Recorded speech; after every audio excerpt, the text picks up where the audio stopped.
Good morning. It's December 8th, and this is your daily brief in climate change. Here's everything you need to know. The first week of COP28 climate talks in Dubai exposed divisions among countries regarding fossil fuels. The summit's president, an oil executive, sparked controversy by denying the science behind phasing out fossil fuels. US, China, and Saudi Arabia are requesting changes to the draft agreement, while Mexico supports a phase-down approach. Developing countries advocate for clear principles and accountability regarding compensation for irreversible impacts. The presence of fossil fuel representatives and lobbyists raises concerns about the hindrance of necessary changes. The new United Nations Convention on Conserving River Deltas has been introduced to combat threats like flooding, sea level rise, droughts, and forced migration due to climate change.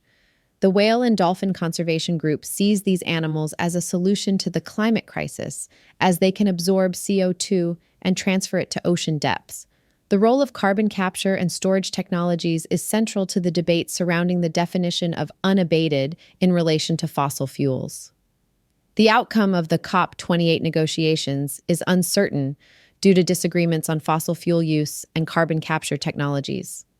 Urgent action is needed to address the climate crisis and protect vulnerable communities. 2023 has been declared the hottest year on record by the Copernicus program and the European Union's Copernicus Climate Change Service, C3S. November marked the sixth consecutive month of record-breaking global average temperatures. The primary cause of this temperature rise is human-induced climate change and greenhouse gas emissions. There is a pressing need for action to reduce greenhouse gas emissions, protect habitats, and manage the risks of crossing irreversible tipping points in the Earth system.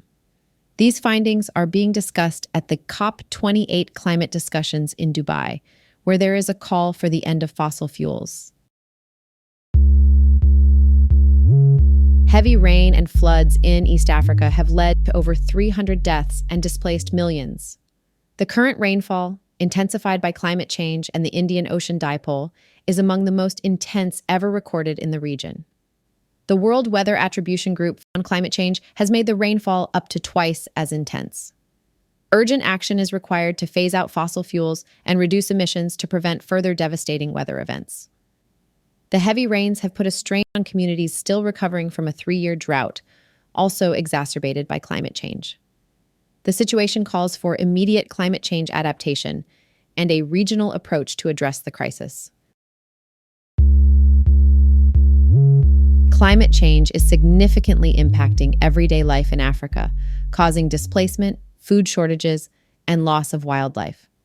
Personal stories from Somalia, South Africa, and Nigeria highlight changing weather patterns and the need for adaptation. Africa is implementing strategies such as safer pesticides, indigenous wildfire prevention techniques, traditional elevated homes, and innovative farming and water systems.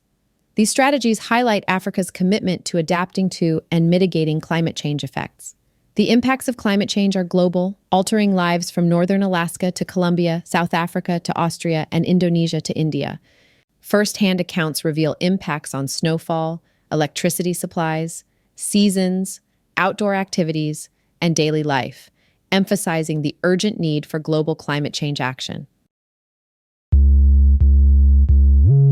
Oregon State University received $750,000 in funding for wildfire resilience projects. The initiatives include embedding a doctoral student in Ashland, a major fire site, and establishing a global research center for wildfire resilience.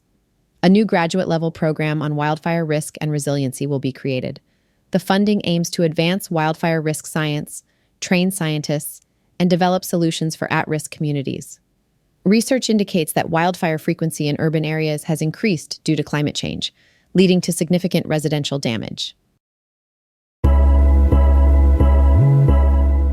This has been your daily brief in climate change. To read more about these stories, follow the links in the episode bio. You can also subscribe to these updates at www.brief.news. And for more daily podcasts about the topics you love, visit www.brief.news/podcasts. Tune in tomorrow. We'll be back with everything you need to know.